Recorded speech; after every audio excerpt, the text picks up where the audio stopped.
ओम नमो श्री सिद्धाणं वैयाणं ओम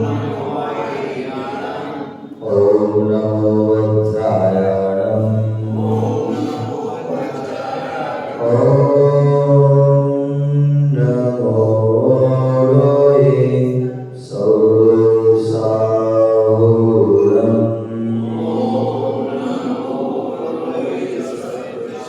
ससद्य विद्या तपसा विनायका समविधिरोपलाधिरात्मा मया सदा पार्षिजिना प्रणमते विधिनिमित्या पददृष्टिविभ्रमा विधिनिमित्या पददृष्टिविभ्रमा विधिनिमित्या पददृष्टिविभ्रमा गुरुवामान्तिनो नित्यं ज्ञानदर्शननायका चारुकाणो गम्भीरा मोक्षमार्गोपदेशिका मोक्षमार्गोपदेशिका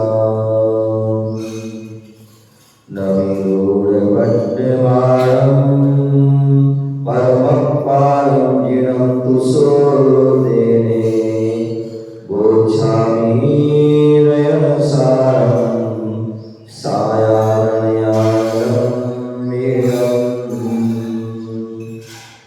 बोले अलंकार सिद्ध परमेश्वरी भगवान की देवता के सेवन है दोनों हाथ बोले आदि ब्रह्मा बोले चिंतामणि पार्श्वनाथ भगवान की शासनाय भगवान महावीर स्वामी की 1400 भगवान की परम पूज्य आचार्य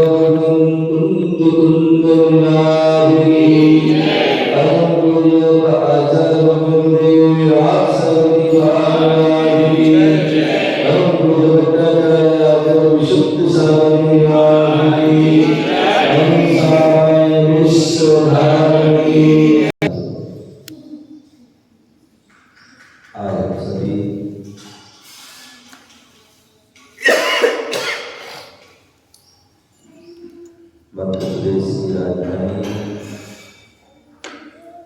भोपाल नारायण नगर पारसराज जिनालय में बैठे हुए भगवान महावीर स्वामी का शासन चल रहा है और भगवान महावीर की जो वाणी थी वही वाणी जिनवाणी के रूप में प्राप्त है। उसी जिनवाणी का हम स्मरण कर रहे हैं। आज का दिन बड़ा पावन एवं पुनीत दिन है। आज के दिन से अष्टांगा महापर्व प्रारंभ हो रहा है। हम पूजा में पढ़ते हैं कार्तिक फागुन आषाढ़ की अंत 8 दिन माई नंदीश्वर जाते हैं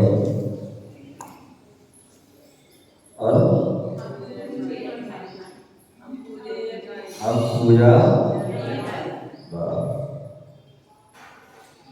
तो ऐसे में कार्तिक फागुन आषाढ़ कार्तिक का महीना चल रहा है।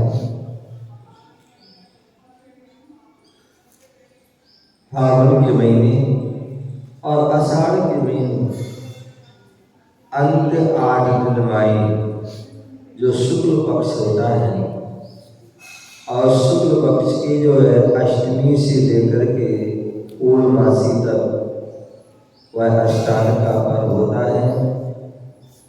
और कहते हैं अष्टांग का पर्व शाश्वत पर्व है। शाश्वत 10 लाख पर शाश्वत पर्व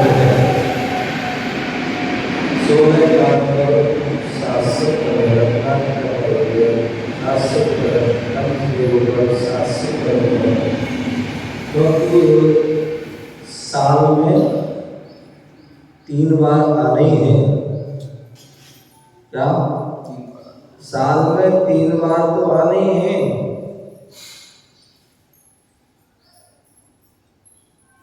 और तीनों इन महीने जो है, जो अष्टांग का पर्व जो है कार्तिक फागुन आषाढ़ में ये हर साल आते हैं। कारण दस लक्षण पंचमेरु आदि जो है भादों के महीने में, माह के महीने में और चैत के महीने में ये आते हैं।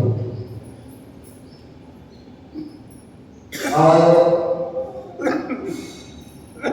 कहते हैं जब 10 भादों का महीना आता है उसमें 10 लक्षण पर्व आते हैं। वैसे तो माह में भी आते हैं, चैत में भी आते हैं, लेकिन व्यक्ति 10 लक्षण पर्व जो भादों वाले 10 लक्षण पर्व जो है वह विशेष रूप से वह मनाते हैं। क्योंकि वह चातुर्मास का समय होता है। चातुर्मास के समय में साधु संतों का समागम मिल जाता है और चातुर्मास के समय में जो है व्यापार भी मंदा होता है। सारंग आदि वह नहीं होती है और मौसम भी अच्छा होता है। और ऐसे उसमें जो है हर प्रकार से भक्ति साधना तपस्या सब कुछ अनुकूलता से हो जाती है। पर यही कारण है कि वह विशेष रूप से मनाई जाती है। लेकिन अष्टांग का पर्व एक ऐसा पर्व है, अष्टांग का पर्व चाहे वो आषाढ़ का हो, चाहे वो कार्तिक का हो और चाहे वो फागुन का हो। आज कल जो है अधिकांशतः अनेक मंदिरों में इन अष्टांग का पर्व में विशेष जो है पूजा विधान अनुष्ठान होते हैं। सिद्ध चक्र महामंडल जैसे जो विधान विशेष रूप से सिद्धों की आराधना और अष्टांग का पर्व में की जाती है। अथवा नंदीश्वर विधान भी किए जाते हैं। अथवा और भी जो है कल्पदान आदि जो है समोसरी दान आदि भी जो जैसे इनके भाव होते हैं वह विधान करते हैं। इन जो है दिनों में विशेष भक्ति आराधना होती है। तो क्योंकि अष्टांग का पर्व जो है, जहाँ पर अष्टांग का पर्व है नंदीश्वर दीप जो 8वां दीप है। हम सभी कौन से दीप में रहते हैं? जम्बू। पहला जो दीप है जम्बू दीप, उस जम्बू दीप में हम निवास करते हैं। दूसरा धातु की गंगा, तीसरा पुरस्कार आदि करते करते ऐसे वह असंख्यात दीप और असंख्यात समुद्र हैं। लेकिन मनुष्य की एक सीमा है, मनुष्य की एक सीमा है कि मनुष्य कहाँ तक जा सकता है। मनुष्य कहाँ तक जा सकता है? तो बोले मनुष्य की जो सीमा है वो मानव सूत्र पर्वत मतलब 2.5 दिन तक, एक जम्बूदीप, एक धात्विकन और आधा पुष्कार का जो है आधा भाग करने वाला जो है मानव सूत्र पर्वत है।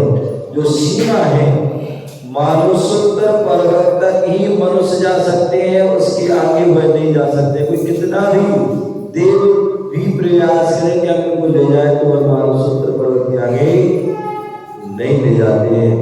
यही कारण है कि नंदीश्वर दीप जो 8वां दीप है, उस नंदीश्वर दीप में जो है अष्टांग का महापर्व में 8 दिन लगातार देवता लोग क्या करते हैं? वहाँ विशेष पंच कल्याणक से सहित वहाँ पूजा करते हैं। बोले जो नंदीश्वर प्रतिना पूजा में नंदीश्वर दीपमान 4 सोए 52 दिन मंदिर है पढ़ते ना। तो बोले नंदीश्वर दीप जो है विशाल भक्त स्थान है, जहां पर वह चारों दिशाओं में 52 जो है चैत्यालय होते हैं। और चैत्यालय को छोटे मोटे नहीं होते हैं, बोले एक एक चैत्यालय भी इतना विशाल होता है, इतना विशाल होता है कि सोचिए एक चैत्यालय में जो है 108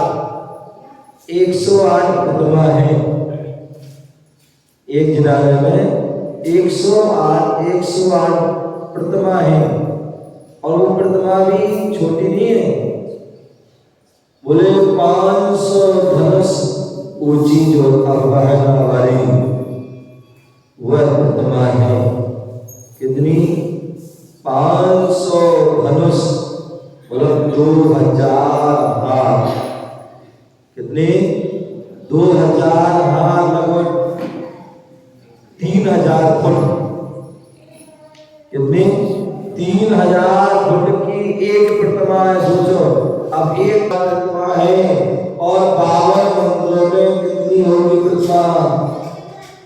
अब उसने सोची कितना विशाल जो है वो स्थान होगा, कितना विशाल। आपको देखा होगा कि वो मांगी तुंगी गए होंगे, मांगी तुंगी गए होंगे, और वहां पर आदिनाथ भगवान की 108 फुट की जो है क्या है प्रतिमा है, केवल 108 फुट। वहां तो जो है ऊपर करके जो सो देखना पड़ता है, ज्यादा देर देखोगे तो गर्दन में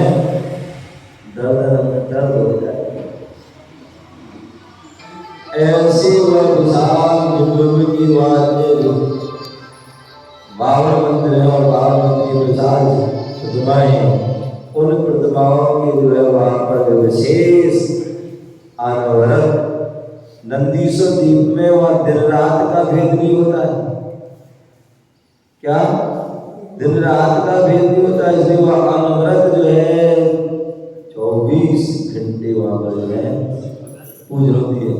आपको तो 1 घंटे में जो है आकुल व्याकुल परिणाम हो जाते हैं, चाय की याद आ जाती है, अथवा ब्रेकफास्ट नाश्ता की, लंच की, अथवा घर दुकान बच्चे भी आदि परिवार की याद आ जाती है। या अनेक प्रकार के जो है आपको शरीर में पीड़ा दर्द आदि हो जाता है। लेकिन वह देवता लोग हैं, बैक्टीरिया उनका जो है शरीर होता है। क्या होता है? बैक्टीरिया शरीर होता है, इसलिए उनको जो है न खाने की चिंता, न पीने की चिंता, न आहार की चिंता, न निहार की चिंता। क्या? कोई उन्हें किसी प्रकार की कोई चिंता नहीं रहती है, कोई आकुल व्याकुल परिणाम नहीं होती है, कोई संकेत परिणाम नहीं होते, कोई दर्द पीड़ा आदि भी नहीं होती। वो अनवरत जो है भक्ति भाव से साथ परिवार अपने प्रति ना शांतिनाथ विधान में अशोक कुमार के परिवार साथ परिवार निरालय आए हैं, शांतिनाथ की पूजा अर्चा में सब प्रकार के देवों को आते हैं। तो ऐसी वहाँ सब परिवार वहाँ जाते हैं और नंदीश्वर देव की वह पूजा करते हैं। ऐसी वह अष्टांग का महापर्व की जो विशेषता पूजन का महत्व होता है। और यही कारण है कि अधिकांश हम सभी मनुष्य जो है नंदीश्वर देव नहीं जा सकते हैं। इसलिए क्या करते हैं, अनेक लोग जो है अपने गुरु के साथ सिद्ध क्षेत्र में जाते हैं। आ जाते हैं तो सिद्ध क्षेत्र हमारे 700 से 26 शिखर गिरना, चंपापुर, पावापुर आदि आदि जितने भी क्षेत्र सिद्ध क्षेत्र हैं उन पर जाते हैं। कोई अक्षय क्षेत्र जाता है, कोई निर्वाण जो है तीर्थ क्षेत्रों पर जाता है। और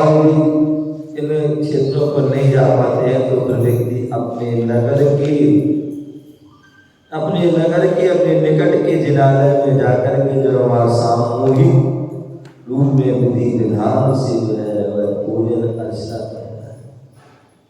ध्यान रखिए, कल ऐसी बात चल रही थी रात को गुरु भक्ति में, और हमारे नितिन शास्त्री बाग से मिलिया कि उन्होंने किसी ने पूछा था मंदिर में चमत्कार से कैसे हो, तो मैंने कहा था राजेश जी कि जो है हम अपने जिनालय मंदिर बहुत विशाल बनाते, भव्य बनाते हैं, और मालूम पड़ा कि विशाल मंदिर बन गया, जिनालय भव्य हो गया, बच गया और सब कुछ हो गया, लेकिन पूजा पाठ के लिए लोग जो है इतने इकट्ठे नहीं हो पाते हैं। पूजा पाठ में कभी कई बार जो है बहुत बड़े बड़े मंदिर हैं, लेकिन मंदिर जो है सुनसान पड़े हैं, गिने चुने लोग आ रहे हैं। तो उसके लिए कहा था कि जो है अपने मंदिर बनाने के बाद संत निवास, यात्री निवास, धर्मशाला, त्यागी भवन बनाने के बाद केवल उनको ऐसी नहीं छोड़ दें, उन स्थानों पर जो है हम जो है त्यागी भवन, संत निवास, अतिथि भवन में जो है गुरुओं को लाते रहें, और अपने जिनालय के जो है मंदिर में कम से कम साल में एक बार, वैसे तो कई बार होना चाहिए, साल में एक बार भव्य रूप से कोई विशेष आयोजन अनुष्ठान होना चाहिए। क्या कम से कम साल में एक बार विशेष भव्यता से जो है, इतने ऐसे लोग होते हैं कि जो कल भी बता रहा था कि जो है अपनी अपनी तरफ से पूरा आयोजन अपनी तरफ से करा, कोई सिद्ध चक्र विधान अपनी तरफ से पूरा विधान पूरा खत्म। कितने सौभाग्यशाली वो लोग होते हैं जो अपनी तरफ से जो है, अभी मैं अशोका गार्डन में था तो 10 लक्षण के बाद जो है वहाँ की कोई थे कम 60-70 लोगों के लिए अपनी तरफ से निःशुल्क जो है वो सब शिखर ले गए, आना जाना खाना पीना सब कुछ वहाँ, और वहाँ पर सिद्ध चक्र विधान आदि रखा, पूरा विधान का भी खर्चा अपनी तरफ से। कितनी पवित्र भावना होती है, ऐसे जो लोग होते हैं जो अपनी तरफ से, सौभाग्यशाली लोग होते हैं, पुण्यशाली लोग होते हैं जो अपनी चंचला लक्ष्मी का सदुपयोग करते हैं। कल भी कहा था कि हम जो धन आदि जो है संग्रह कर रहे हैं, वैसे धन संग्रह करोगे तो वह परिग्रह है, और वो परिग्रह पाप का कारण है, दुर्गति का कारण है, लेकिन उसी जो है परिग्रह का हम सदुपयोग कर लेते हैं। दानम पूजम मुख्यम सावय धम्मो, दान देने में क्या, जो सत पात्रों को दान देने में हम अपनी संपदा का सदुपयोग कर लेते हैं। और दूसरा पूजा, दानम पूजम मुख्यम सावय धम्मो, पूजा अनुष्ठान विधान अनुष्ठान पंच कल्याण आदि प्रतिष्ठा महोत्सव आदि जितने भी जो है पूजा संबंधी अनुष्ठान है, वह व्यक्ति जो है अपनी तरफ से व्यक्ति कराता है, तो निश्चित मानिए वह जो है सातिशय पुण्य का अर्जन करता है, सातिशय पुण्य का अर्जन करता है। और ऐसे समाज में कितने सारे लोग होते हैं जो अपनी तरफ से सारा अनुष्ठान करते हैं। कितने ऐसे सारे लोग होते हैं अपनी तरफ से भी। मैं अवधपुरी से आ रहा था तो संस्कृति गार्डन गया में, तो वहाँ पर जो है वहाँ के जो नहीं वहाँ के मालिक जो है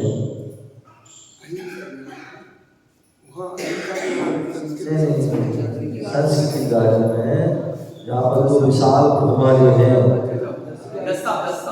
जज साहब देखिए कितने सुंदर भाव में कि दुनिया में जो है जिंदगी में खूब पैसे व्यक्ति कमाता है और कमा कमा करके जो है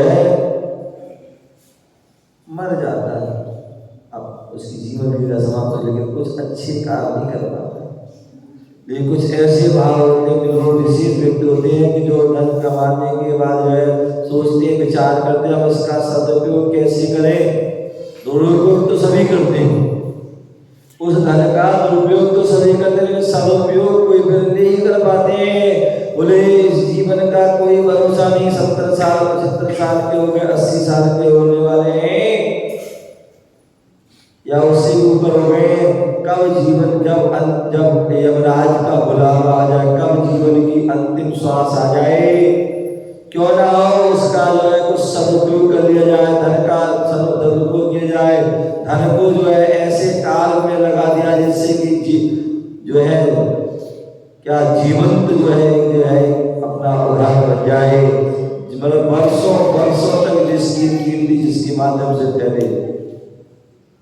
और इतना विशाल प्रांगण में जो है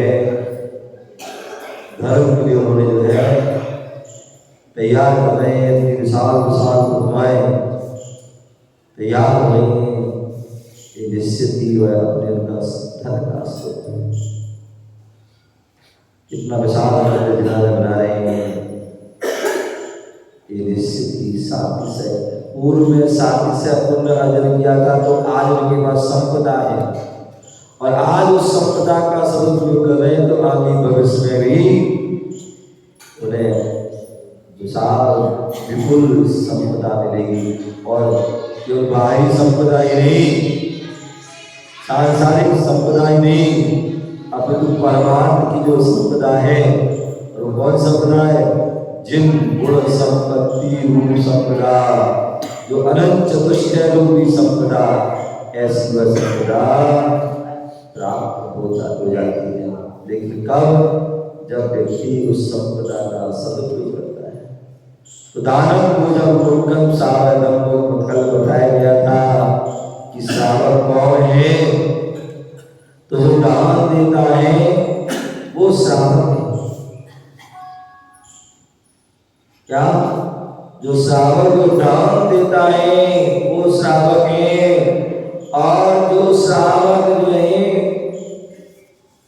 दिन रात पुत्र कलत्र, पुत्र है, स्त्री है, माता है, पिता है, परिवार है, कुटुंब है, इनके निमित्त जो क्या करता है, पाप बुद्धि के द्वारा धन कमाता है, धन कमाता है,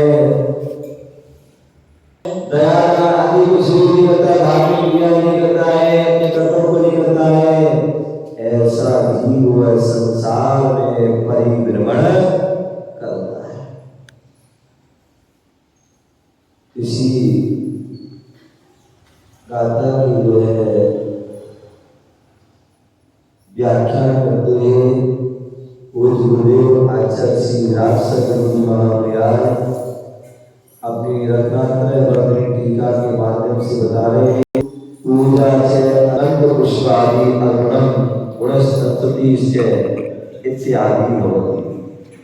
बोले जो अनंत आदि हैं, जो हमारे पंच परमेष्ठी हैं, जो परम गुरु हैं, जो पूजनीय है, वंदनीय है, ऐसे जो है अनंत आदि के प्रति भक्ति के साथ कोई भी कार्य होता है वो जबरदस्ती से नहीं होता। क्या राजे जी? कोई भी कार्य होता है वो भक्ति के साथ होता है, जबरदस्ती से नहीं होता है।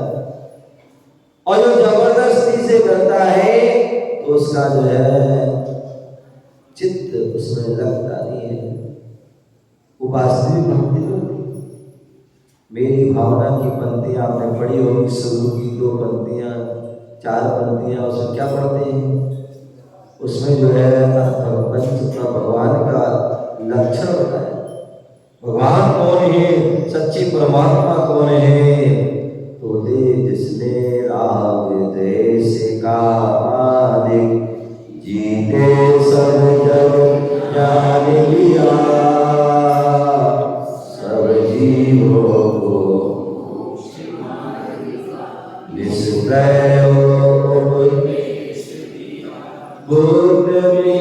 गिर हरि हरि ब्रह्मा यासिको स्वाधीन भक्ति भाव से प्रेरित हो चित्त उसी में। बोले परमात्मा का लक्षण बताते हुए बोल रहे हैं जिसने राम देश का मालिक जीते, जिन्होंने राम देश को माया लोग आदि हुए 18,200 को जिन्होंने क्या कर दिया है जी, ऐसे वीतरागी सब जग जान लिया, सारे जग को जिन्होंने जान लिया है, सारे जग को जान लिया है, ऐसे वह सर्वज्ञ सब जीवों को मोक्ष मार्ग का निष्प्रय हो उपदेश। बोले सभी जीवों के लिए कैसा उपदेश? मोक्ष मार्ग, सभी जीवों को मोक्ष मार्ग का निष्प्रय हो उपदेश। सामान्यतः व्यक्ति कोई कहता है तो उसमें उसका स्वार्थ होता है, लेकिन कोई विद्वान होता है उसकी लालच होती है, लेकिन जो परमात्मा होते हैं, वितरागी परमात्मा सत्य गुरु होते हैं, उसमें उनकी किसी प्रकार का कोई लाभ, कोई लालच, कोई लोभ कुछ नहीं होता है। इसलिए जो सत्य होता है उसको सत्य को सत्य होती है, चाहे वो विद्युत को कड़वा लगे तो चाहे वो। इसलिए सब जीवों को मोक्ष मार्ग का, इसका संसार मार्ग का उपदेश नहीं। अंदर कोई आया है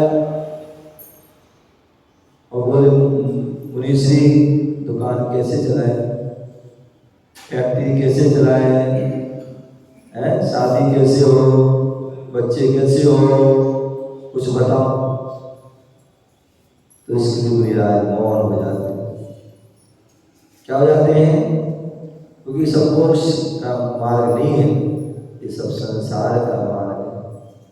इसलिए जब भी कोई महाराज, जब भी कोई साधु, जब भी कोई सर्वज्ञ अनंत आदि है भगवान परमात्मा होते, जब भी उपदेश देते हैं वो किसका देते हैं?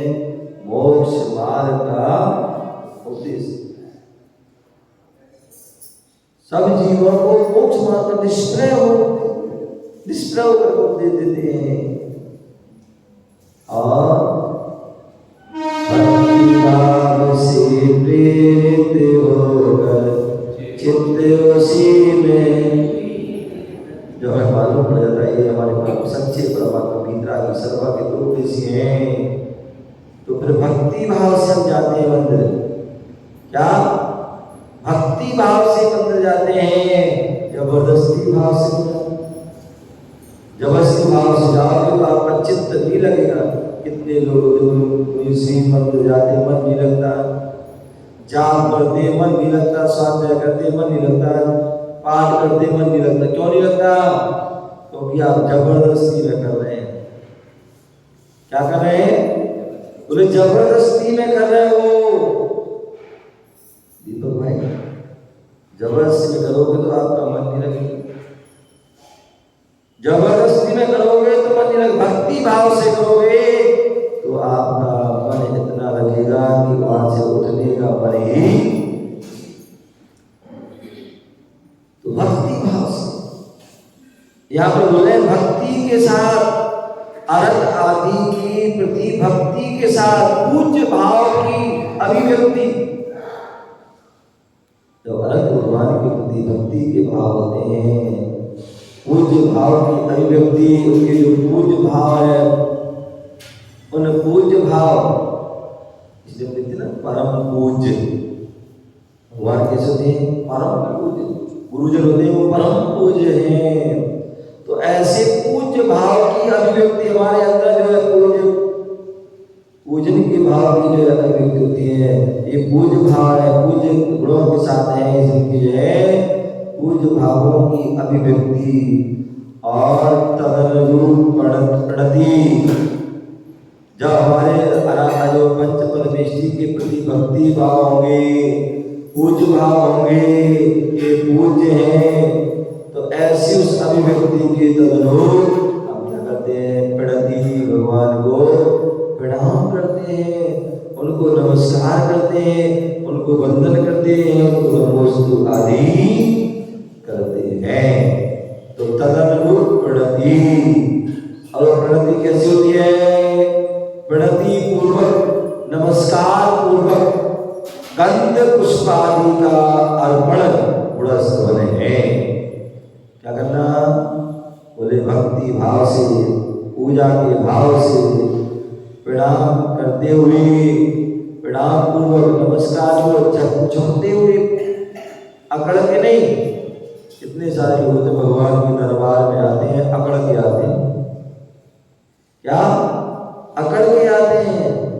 यार ये हमारे जो मंदिर में जो अकड़ के नहीं, सुकड़ के आते हैं। क्या? अकड़ के नहीं, अब तो सुकड़ के आना चाहिए। और यही कहा है कि हमारे यहाँ जो है अब तो जो है थोड़ा चेंज हो गया। अब तो विशाल मंदिर, तो विशाल उसका गेट बना दिया। अन्यथा पहले विशाल मंदिर होता था, लेकिन गेट छोटे होते। क्या होते थे? अब गेट बड़े बनाए तो व्यक्ति जो है झुक के नहीं आता, तो अकड़ के आता है। अन्यथा पहले क्या नहीं, जब गेट छोटे होते तो झुक करके जाता था। तो झुकेगा नहीं तो फिर जो है सिर जो है फूट जाएगा। क्या हो जाएगा? सिर फूट जाएगा। इसलिए झुक करके आते थे, और झुक जाते, पूरे झुक जाते थे। कोई यदि चर्च में आदमी में जाता है तो क्या कहता है? खड़े खड़े ही अपना वो कर लेता है। लेकिन हमारे यहाँ हम जैन मंदिर में आते हैं तो झुकते हुए आते हैं, और इतने झुकते हैं कि बोले जो है हमारे यहाँ कहते हैं भगवान को व्यक्ति जो 6 फुट का व्यक्ति है, जब नमस्कार करता है तो 1 फुट 1.5 फुट का व्यक्ति बसता है। क्योंकि हमारे खड़े खड़े नमस्कार नहीं होता, हमारे यहाँ बैठ करके नमस्कार किया जाता है। बैठ करके कैसे? पंचांग, षष्ठांग, अष्टांग अथवा सर्वांग पूरा लगा करके नमस्कार करते हैं। तो ऐसे में बोले भक्ति के साथ पूज्य भाव की अभिव्यक्ति और प्रणति पूर्वक कैसे गंध पुष्पादि का अर्पण। बोले ध्यान रखिए, मैंने कल भी कहा था कितने सारे लोग मंदिर में आते हैं, गुरुओं के पास आते हैं, खाली हाथ आ जाते हैं, खाली हाथ आ जाते हैं। ध्यान रखिए, कभी जो है कभी भी गुरुओं के पास, भगवान के पास आते हैं, सम्यक कौमुदी ग्रंथ में लिखा हुआ है कि 4 स्थान पर कभी खाली हाथ ना जाए। क्या? 4 स्थान पर कभी खाली हाथ ना जाए। एक तो सबसे पहले भगवान के सामने, भगवान के सामने कभी खाली हाथ ना जाए। 3 लोग के नाथ के पास जा रहे हो, सामान्यतः महेश जी आप जो है ससुराल जाते हो, आप समध्यानी में जाते हो। क्या जाते हो? ससुराल में जाते हो, समध्यानी में जाते हो, अन्य स्थानों पर जाते हो। कैसे जाते हो? अरे तो बाजू में है ससुराल। अरे बाजू में हो क्या कहीं हो, जाते हो कैसे हो? आप खाली से तो खाली हाथ आते हो। ध्यान रखिए, यदि खाली हाथ जाओगे तो खाली हाथ आओगे, और दूर से कुछ थैला लेके जाओगे ना, मिठाई का डिब्बा लेके जाओगे, आओ जी लाला जी, हो जी वो जी, बड़ा भाव आओ भगत होगी, और बढ़िया जो है नाश्ता भोजन पानी सब कुछ होगा, ठीक है ना। और यदि खाली हाथ जाओगे तो क्या होगा? पहली बात तो पूछेंगे नहीं, और पूछेंगे भी तो फिर वो ऊसई कैसे ऊसई क्या गीजा जी नाश्ता करोगे? नाश्ता करके तो आए हो, भोजन करोगे क्या? भोजन करोगे क्या? तो अपना बार से जाएंगे तो क्या कहेंगे? अरे ये भोजन लिया कर, ऐसे पूछे बोले अरे नहीं कुछ करके आओ। और जब तुम कुछ लेके जाओगे यहाँ जो है पानी भी सामने जाएगा, चाय भी, दूध भी और नाश्ता भी और फल सब कुछ सामने जाएगा। और जब वापसी आओगे तो फिर क्या होगा?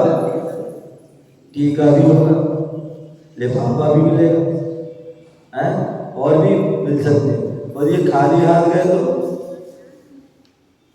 समझ गए ना। तो जब हम अपने सामान्यता जो ससुराल में जाते हैं, संध्या में जाते हैं, तो क्या होता है?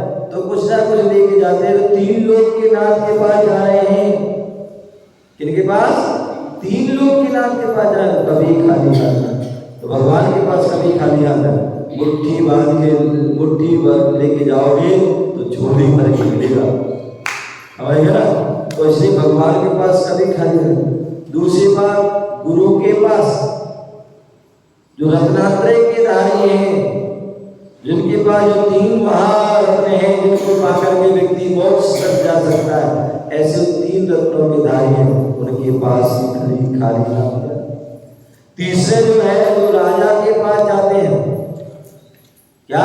यदि हम राजा के पास जाते हैं और राजा के पास कुछ नहीं जा रहे हैं, थोड़ा लेके बहुत कुछ पाने के लिए जा रहे हैं, आते जाते थोड़ा गिफ्ट लेके, उनको उपहार लेके जा रहे हैं। राजा के पास खाली पहुंचाओगे तो ऐसी जो है हमारी कोई कदर नहीं होगी। वहां पर भी उपहार लेके जाओगे तो अपने आप तुम्हारी ये सुनवाई हो जाएगी। लेकिन गिफ्ट दो और लिफ्ट लो, अर्थात नो गिफ्ट नो लिफ्ट, समझिए ना। तो इसलिए जो है राजा के पास जाए तो कुछ ना कुछ दिखे। और चौथा, विद्वान के पास। क्या? विद्वान के पास जाते हैं। डॉक्टर साहब के पास जाओगे ना, क्या होगा? पहले जो आप तो क्या है, पहले डॉक्टर साहब ऐसे देख लेते थे, पहले तो दे देगा पैसा, लेकिन बाद में लोगों ने क्या किया, दिखाया और धीरे से खिसकते। तो अरे डॉक्टर साहब देख रहे, अब देगा वो तो चले गया, एक बार 2 बार 3 बार, तो अब उन्होंने क्या कर दिया, पहले से ही भाई टोकन है तुम्हारे पास, लाइन लग जाओ। टोकन का मतलब तुम्हारी रसीद बन गई है, फीस जमा हो गई है, फीस जमा हो गई तो तुम्हारे लिए फिर जो है टोकन मिल गया, आप लाइन लग गए तो आपका काम हो जाएगा। और जहाँ टोकन नहीं है तो बोलेंगे हाँ बस बैठे रहो पीछे, समझ गए ना। कोई वकील के पास जाओ, सीए के पास जाओ, किसी के पास, मास्टर के पास जाओ, कोई विद्वान के पास जाओ, पंडित ज्योतिषाचार्य वास्तु के किसी के पास जाओगे, यदि खाली हाथ जाओगे तो क्या होगा? आपको कुछ भी लाभ मिलने वाला नहीं है। तो भगवान के पास जा रहे हैं तो कैसे बोले? गंध पुष्पादि। क्या करें? केवल जो है हमें भक्ति भाव ही नहीं, केवल पूजता के भाव की अभिव्यक्ति ही नहीं करना है, केवल नमस्कार ही नहीं करना है, अभी तो गंध पुष्पादि का अर्पण भी करना, अर्पण पूर्वक गुण स्तवन करना है। भगवान की भक्ति गुणगान करना है तो कैसे करना है? खाली हाथ नहीं, बोले गंध पुष्पादि जो अष्ट द्रव्य है। क्या है? अष्ट द्रव्य है। उस अष्ट द्रव्य से हमें क्या करना है? भगवान की पूजा के स्वरूप और उनके महात्म के भेद को पूर्व गाथा में पहले 10वीं गाथा बता चुके हैं। तो ऐसे उन भेदों को, उनके महात्म को, उनके गुणों को हमें जानना है, समझना है और अपने जीवन में उतारना है। प्रत्येक दिन हमें अपने जो है कहा जाता है कि जब पूजा प्रधान है, क्या है? श्रावक है, ग्रस्त है, वो दिन रात जो है अनेक उलझनों में रहता है, अनेक कार्यों में व्यस्त रहता है, इसलिए उसका मन जो है चंचल होता है, मन अस्थिर होता है। और उस मन को स्थिर करने के लिए, मन को एकाग्र करने के लिए, चित्त को एकाग्र करने के लिए बोला श्रावक के लिए भाव से, भाव पूर्वक द्रव्य पूजा करना है। क्या करना है? द्रव्य सहित भाव, द्रव्य भाव सहित पूजा करना है, तभी उसका वह कर्तव्य पालन होगा। और जो मुनिराज हैं उनके लिए कहा गया कि वो परिग्रह के त्यागी हैं। क्या? परिग्रह के त्यागी हैं। इसलिए वो क्या करते हैं, आरंभ के त्यागी हैं, इसलिए वो भाव पूजा करते हैं। क्या करते हैं, अदभाव पूजा वंदना सिद्ध भक्ति का सद्गुरुम्यम, तो ऐसे भाव पूजा करते हैं। क्या करते हैं, भाव पूजा करते हैं, भावों से भगवान की भक्ति आराधना करते हैं। और धर्म में देखा जाए तो सीख ले लेते हैं, हाथ जोड़ लेते हैं, तो वो उनका दर्द हो जाता है। तो ऐसे सावक मुख्य रूप से द्रव्य पूजा करता है प्रधान रूप से। और मुनिराज ने कहा है कि वह क्या करते हैं, वह भाव पूजा करते हैं। तो यह जो है सावक के कर्तव्य है, सावक का धर्म है। उस सावक जो है अपने उस धर्म का पालन करता है। प्रत्येक गृहस्थ को, प्रत्येक जैनी को, प्रत्येक सावक को अपने दान पूजन मुक्त रूप से कर्तव्य है। इनका पालन करके, अपने सावक धर्म का पालन करके हम परंपरा से जो है उस मोक्ष को प्राप्त कर सकते हैं और अपने जीवन को श्रेष्ठ बना सकते हैं। इसी भावना से जय बोलो महावीर भगवान की जय। और यह अशोका गार्डन से मंगल विहार होते हुए नारायण नगर जहाँ पर आए थे, तो यात्रा चल रही है और उस यात्रा का ये पड़ाव था। अगला पड़ाव कल यहाँ से जो है नीचे की अभिषेक पूजा के बाद, अभिषेक शांति धारा के बाद यहाँ से मंगल विहार बाग शिवनिया जो जैन मंदिर है, उनकी समाज की बार बार प्रयास, उनकी भावना चल रही थी और चातुर्मास शादी में भी कई बार हो गए। ऐसी भावना को ध्यान में रखते हुए